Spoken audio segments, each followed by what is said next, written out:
Hello दोस्तों, जय हिंद, वंदे मातरम। स्वागत है आप सभी का एक बार फिर से आपके अपने चैनल फिजिक्स टॉपर्स अकेडमी में। मैं हूं गौरव सिंह भव्य और मैं आपके लिए लेकर आया हूं 12th क्लास की फिजिक्स।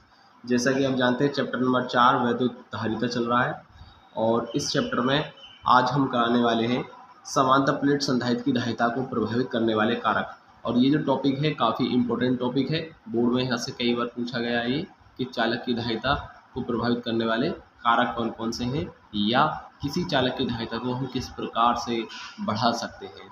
तो ये वेरी मोस्ट इम्पोर्टेंट टॉपिक है। तो देखिए, हम करते हैं आज का लेक्चर नंबर 2 स्टार्ट। पहला है इसमें प्लेटों के क्षेत्रफल पर। ठीक है, देखिए जैसा कि आपने फॉर्मूला पढ़ा था किसी चालक की धारिता का, वो क्या होता है के epsilon not a upon D. जब किसी माध्यम में धारिता निकालते हैं, समांतर प्लेट संधारित्र की धारिता, तो के epsilon not a upon D, अर्थात इसमें आप देख सकते हैं ऊपर क्या आ रहा है, ए आ रहा है, यानी कि किसी भी चालक विद्युत चालक की जो धारिता होती है वो कैपिटल ए के अनुक्रमानुपाती होती है। ठीक है, तो यहाँ पर हमने देखा है, देखिए समांतर प्लेट संधारित्र की धारिता प्लेटों के क्षेत्रफल के अनुक्रमानुपाती होती है, अर्थात सी अनुक्रमानुपाती ए। ठीक है, इसका मतलब क्या है, अतः हम ये कह सकते हैं किसी चालक के, अगर किसी चालक के या किसी संधारित्र के, ठीक है, किसी संधारित्र की अगर हम प्लेटों के क्षेत्रफल को बढ़ा दें तो हम उस संधारित्र की धारिता को बढ़ा सकते हैं। ठीक है, अतः प्लेटों के क्षेत्रफल को बढ़ाकर धारिता को बढ़ाया जा सकता है। ठीक है, इसके बाद लेते हैं हम नेक्स्ट पॉइंट नंबर 2। दूसरा पॉइंट क्या है जिस पर धारिता प्रभावित होती है। देखिए सेकंड पॉइंट में लिख दिया है प्लेटों के बीच की दूरी पर।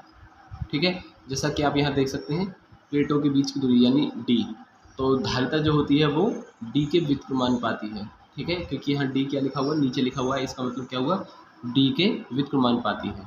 ठीक है, तो मैंने वही चीज़ लिखी है यहाँ पर, समांतर प्लेट संधारित्र की धारिता उसकी प्लेटों के बीच की दूरी स्मॉल डी के व्युत्क्रमानुपाती होती है, अर्थात सी व्युत्क्रमानुपाती है डी के। इसका मतलब क्या है, इसका मतलब है अगर हम प्लेटों के बीच की दूरी को कम कर दें तो हम धारिता सी को बढ़ा सकते हैं, क्योंकि व्युत्क्रमानुपाती है, डी को कम करेंगे तो धारिता सी बढ़ जाएगी। ठीक है, और डी को कम करने का मतलब क्या है, प्लेटों को पास पास रख दें, अर्थात प्लेटों के बीच की दूरी को कम कर दें। तो ये लिखा है हमने, अतः प्लेटों के बीच की दूरी को कम करके धारिता को बढ़ाया जा सकता है। ठीक है, ये सेकंड पॉइंट हुआ। अब लेते हैं नेक्स्ट पॉइंट। अब देखिए मैंने लिखा है यहाँ पर थर्ड पॉइंट, प्लेटों के बीच के माध्यम पर। ठीक है, देखिए ये वाला फॉर्मूला आप देख सकते हैं, ये वाला फॉर्मूला C बराबर के epsilon not a upon D, ये किसी माध्यम में है ना। ये तो था आपका एयर और वैक्यूम के लिए, यहाँ पर क्या है, किसी माध्यम में, तो इसमें देख सकते हैं आप के आ रहा है ना, के epsilon not a upon D, इसका मतलब क्या है, सी के अनुक्रमानुपाती है। ठीक है, तो यहाँ से हम कह सकते हैं कि समांतर प्लेट संधारित्र की धारिता उनके बीच के माध्यम के परावर्तांक कैपिटल के अनुक्रमानुपाती होती है, अर्थात इसका मतलब क्या हुआ, सी अनुक्रमानुपाती के। तो इसका मतलब क्या है, अगर हम प्लेटों के बीच, जैसे कि सपोज करो पहले वायु भरी हुई है, ठीक है, अब हम वायु को हटा करके प्लेटों के बीच में किसी परावर्तांक के वाला कोई माध्यम भर दें, ठीक है, तो अब प्लेटों के बीच के माध्यम भरने से अब संधारित्र की धारिता बढ़ जाएगी।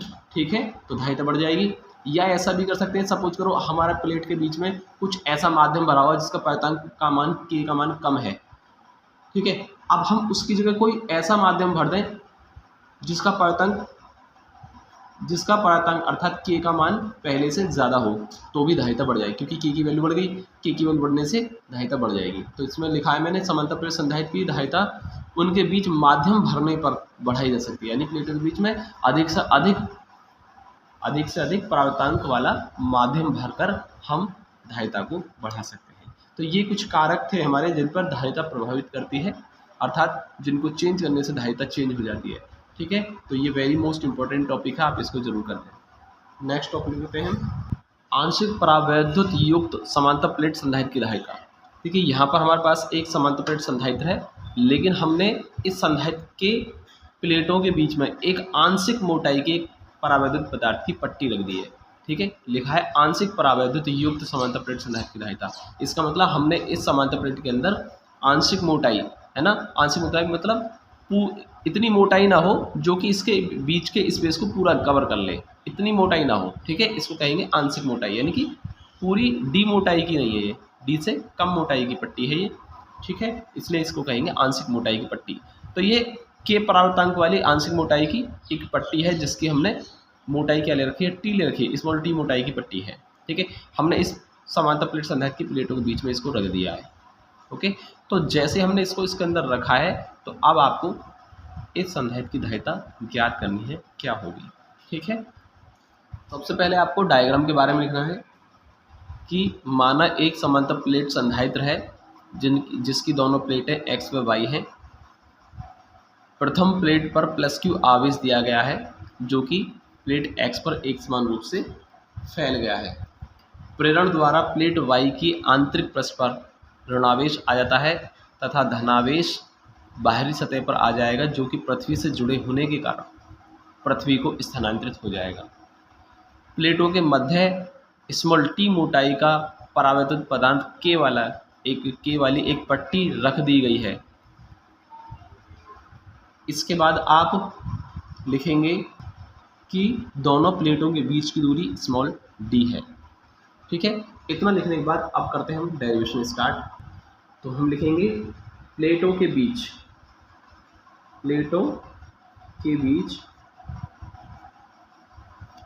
डी माइनस टी स्थान में वायु तथा टी मोटाई में परावैद्युत पदार्थ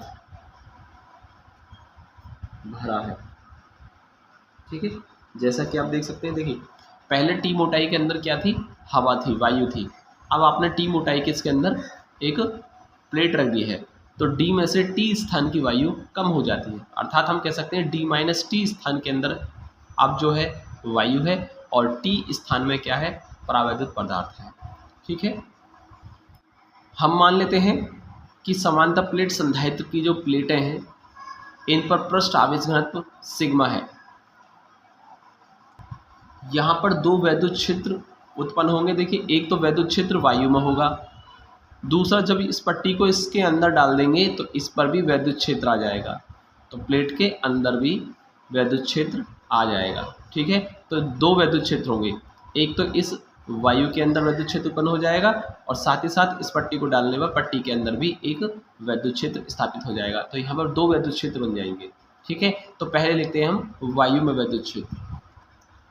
प्लेटों के मध्य वायु क्षेत्रों में वैद्युत क्षेत्र की तीव्रता, यानी पहले वायु के अंदर कितनी वैद्युत क्षेत्र की तीव्रता, पहले हम उसको लिख लेते हैं। तो हम जानते हैं E बराबर होता है Q upon epsilon not A। ठीक है, ये E बराबर Q upon sigma upon epsilon not होता है। कितना होता है, सिग्मा बटे एप्सिलॉन नॉट। लेकिन हम जानते हैं पृष्ठ आवेश में सिग्मा कितना होता है, Q अपॉन A। ठीक है, यहाँ पर हमने K नहीं लगाया क्योंकि हम वायु में कर रहे हैं और वायु के लिए K का मान 1 होता है, इसलिए हमने यहाँ पर Q upon epsilon not A लिखा है सिर्फ। ठीक है, अब हम लिखते हैं प्लेटों के बीच ये जो पट्टी रखी है आपने, इस पट्टी के अंदर वैद्युत क्षेत्र की तीव्रता, यानी परावैद्युत क्षेत्र में वैद्युत क्षेत्र की तीव्रता कितनी हो जाएगी, E बराबर, वहाँ पर हम देखिए यहाँ परावैद्युत क्षेत्र में है ना, अर्थात यहाँ पर माध्यम का परावर्तनांक K लेना होगा हमको, तो इसमें हो जाएगा Q upon K epsilon not A, ये आएगा। ठीक है, अब देखिए इसको मैं E नॉट मान लेता हूँ, वायु वाली। ठीक है, वायु के अंदर जो हमने वैद्युत क्षेत्र की तीव्रता निकाली थी इसको E नॉट मान लेते हैं ताकि हमें ये ध्यान रहे कौन सी वायु के लिए है और कौन सी माध्यम के लिए। ठीक है, तो ये हमारे दो वैद्युत क्षेत्र आ गए। अब हमको प्लेटों के मध्य क्या निकालना होगा, वैद्युत विभवांतर निकालना होगा। ठीक है, तो कैसे निकालेंगे, सबसे पहले लिखते हैं हम प्लेटों के बीच वैद्युत विभवांतर।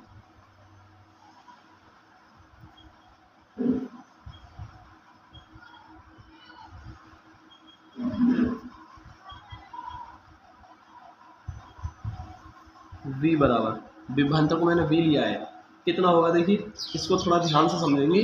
V बराबर E not D minus T plus E into T, इस तरीके से होगा विभवांतर। अब देखिए ये क्या है, हम जानते हैं V बराबर ED, अर्थात अगर हमको विभवांतर निकालना है, ठीक है, तो वैद्युत क्षेत्र की तीव्रता और दूरी के साथ मल्टीप्लाई कर देंगे। V बराबर ED आपने पढ़ा था, V बराबर ED हमने पिछले डेरिवेशन में भी किया था, वैद्युत विभवांतर निकालने के लिए V बराबर ED। ठीक है, E मतलब वैद्युत क्षेत्र और D मतलब दूरी, यानी वैद्युत क्षेत्र और कितने स्थान में वो वैद्युत क्षेत्र है। तो यहाँ पर हमारे दो स्थान बन रहे हैं, यानी दो वैद्युत क्षेत्र बने। एक तो बना वायु में वैद्युत क्षेत्र और एक है इस पट्टी के अंदर का वैद्युत क्षेत्र। ठीक है, तो इस तरीके से हम क्या लिख सकते हैं विभवांतर। देखिए विभवांतर पहले वायु क्षेत्र में जो विभवांतर लेंगे हम, है ना, और फिर उसके बाद परावैद्युत पट्टी के अंदर का विभवांतर लेंगे और दोनों को ऐड कर देंगे। तो यहाँ पर मैंने वही किया है। और विभवांतर कैसे निकालेंगे, पहले वायु क्षेत्र की तीव्रता, ठीक है, और वायु क्षेत्र है कितने में, d-t स्थान में वायु है। उसके बाद फिर पट्टी के अंदर का वैद्युत क्षेत्र, और पट्टी के अंदर वैद्युत क्षेत्र कितने स्थान में है, t मोटाई में है ना, तो इसलिए हमने t से, यानी कितने स्थान में वो वैद्युत क्षेत्र है, तो t स्थान में है, क्योंकि पट्टी की मोटाई t है, तो t स्थान में वैद्युत क्षेत्र आएगा। ठीक है, अब देखिए विभवांतर के लिए क्या कर दिया, कुल विभवांतर के लिए हमने प्लस कर दिया है। आई थिंक आपको समझ में आया होगा, दोबारा सुन ले। विभवांतर निकालते हैं वैद्युत क्षेत्र और कितने स्थानों में वो वैद्युत क्षेत्र है। तो यहाँ दो वैद्युत क्षेत्र बन रहे हैं, इसलिए हम दोनों अलग अलग वैद्युत क्षेत्रों में विभवांतर निकाल करके ऐड कर देंगे। तो ये वायु क्षेत्र में वैद्युत क्षेत्र की तीव्रता है, और वायु क्षेत्र है कितने स्थान में, d-t स्थान में है। और इधर ये पट्टी के अंदर का वैद्युत क्षेत्र है E, और पट्टी की मोटाई t है, मोटाई से मल्टीप्लाई कर दी, और फिर हमें कुल विभवांतर के लिए दोनों को प्लस कर दिया। ठीक है, इतना आपको ध्यान रखना होगा। अब इसके बाद E0 और E की वैल्यू जो ऊपर दे रखी है इनको रख करके सॉल्व कर देंगे। V बराबर E0, E0 की वैल्यू है Q/ε0A और d-t प्लस E की वैल्यू है Q/K/ε0A इंटू टी। ठीक है, हम लिखेंगे, यहाँ लिख देते हैं हम E0 व E के मान रखने पर। ठीक है, हमने केवल मान रख दिए हैं और कुछ नहीं किया इसमें। इसके बाद इसको हम सॉल्व कर सकते हैं। यहाँ से देखिए V बराबर, ऊपर से हम Q और नीचे से ε0A कॉमन कर सकते हैं। तो यहाँ से Q/ε0A कॉमन आएगा, तो यहाँ से सिर्फ d-t बचेगा, प्लस Q और ε0A, तो ऊपर से आपका t बचेगा और नीचे से आपका k आ जाएगा। तो इतना आएगा विभवांतर। ठीक है, अब विभवांतर अगर निकल जाता है तो हम समांतर प्लेट संधारित्र की धारिता निकाल सकते हैं। तो अब लिखेंगे हम, अतः संधारित्र की धारिता, संधारित्र की धारिता C बराबर क्या होता है, Q/V होता है। तो इस फॉर्मूले से हम देखते हैं, तो C बराबर Q/V। V का मान देखिए, V का मान हमने ऊपर जस्ट निकाला है अभी, Q/ε0A और d-t प्लस t/k। ठीक है, इस Q से ये Q खत्म हो जाएगा, ε0A ऊपर आ जाएगा, तो C बराबर हो जाएगा ε0A d-t प्लस t/k। इस तरीके से हमने फॉर्मूला निकाल दिया है, और यही होगा समांतर प्लेट संधारित्र की धारिता का फॉर्मूला, जबकि प्लेटों के मध्य आंशिक मोटाई की परावैद्युत पदार्थ की पट्टी रखी हुई है। ठीक है, अब यहाँ से कुछ हम स्पेशल केसेस निकाल सकते हैं, स्पेशल कंडीशंस। ठीक है, यानी कि विशेष स्थितियाँ ले सकते हैं। यहाँ से हम क्या होंगे, देखिए विशेष स्थितियाँ। नंबर फर्स्ट, देखिए पहला हम ले सकते हैं, यदि t बराबर 0। t बराबर 0 का मतलब क्या है, परावैद्युत पदार्थ की मोटाई क्या है, 0 है। अर्थात इसका मतलब है, अर्थात t मोटाई की पट्टी की जो, यानी कि मोटाई की पट्टी की जो मोटाई है वो क्या ले ली हमने, यहाँ पर 0 लिया है। ठीक है, t बराबर 0 मतलब पट्टी की मोटाई 0 है। पट्टी की मोटाई 0 का मतलब क्या हुआ, पट्टी की मोटाई 0 होने का मतलब है प्लेटों के मध्य केवल वायु है। ठीक है, केवल वायु भरी हुई है।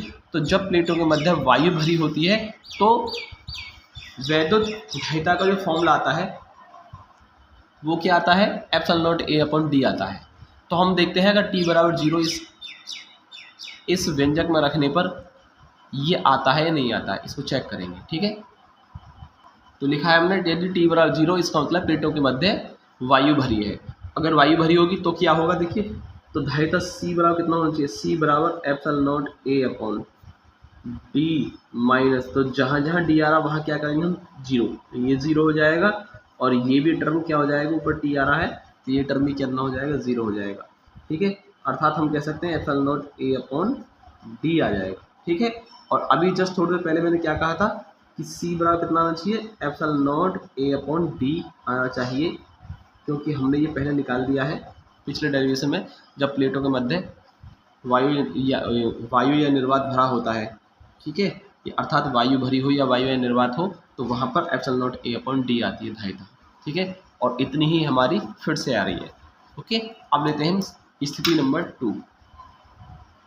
तो देखिए सेकंड है, यदि टी बराबर डी, टी बराबर डी इसका मतलब पट्टी की मोटाई जो है प्लेटों के बीच की कुल दूरी के बराबर है, यानी पट्टी की मोटाई इस बार इतनी ले ली है कि पूरी प्लेटों के मध्य परावैद्युत पदार्थ ही आया है। इसका मतलब क्या हुआ, प्लेटों के मध्य संपूर्ण स्थान में माध्यम भरा हुआ है। भाई टी बराबर डी का मतलब क्या हुआ, टी मोटाई को इतना कर दो प्लेटों के बीच की जितनी दूरी है, अर्थात पूरे माध्यम में क्या पूरे स्थान के अंदर केवल और केवल माध्यम भरा हुआ है, ठीक है, के परावर्तक वाला माध्यम भरा हुआ है। तो वैद्युत धारिता कितनी आनी चाहिए, तो आनी चाहिए के epsilon not a upon D. तो यहाँ पर के epsilon not a upon D आनी चाहिए, जैसा कि हम पिछले वाले डेरिवेशन में कर चुके हैं, ठीक है। अब देखते हैं इतना आता है या नहीं। तो सी बराबर कितना हो जाएगा, epsilon not a upon D. इस डी को, ये डी है आपका माइनस टी, जहाँ जहाँ टी आ रहा वहाँ क्या कर सकते हैं, टी को डी कर सकते हैं। तो जहाँ टी आ रहा वहाँ हम डी कर देंगे, यहाँ भी डी कर देंगे, तो ये डी आ जाएगा और प्लस ये टी की जगह आ जाएगा डी, डी अपॉन के। तो देखिए डी से डी कैंसिल हो जाएगा, तो ये आ जाएगा आपका epsilon not a upon D upon के। अब ये के चला जाएगा ऊपर, तो सी बराबर कितना हो जाएगा, ये के चला गया ऊपर, यानी के एप्सिलॉन नॉट ए अपॉन नीचे रहेगा केवल और केवल डी, ठीक है। तो आप देख सकते हैं के epsilon not a upon D. अब देखिए इन दोनों को मैं पिछले डेरिवेशन में दिखाता हूँ। देखिए ये रहा, देखिए दोनों आ रही हैं। ये जब परावैद्युत यानी कि प्लेटों के बीच में कोई परावैद्युत ना हो, केवल वायु भरी होती है, तो ये तब आता है epsilon not a upon D. और हमारा देखिए यहाँ पर इतना ही आ रहा है, देखिए epsilon not a upon D. और जब पूरे स्थान में माध्यम भरा होता है तो उसका परावर्तक किया जाता है, तो फॉर्मूला आता है, देखिए ये लिखा हुआ है कि epsilon not a upon D. इसका मतलब क्या है, अतः इसका मतलब है कि हमने जो डेरिवेशन किया है, हम इस डेरिवेशन से पिछली कंडीशंस पर भी पहुंच सकते हैं। आज की वीडियो में हम सिर्फ इतना ही रहने देते हैं, और ये जो डेरिवेशन है वेरी वेरी मोस्ट इंपॉर्टेंट है, आप इसको ज़रूर कर लें।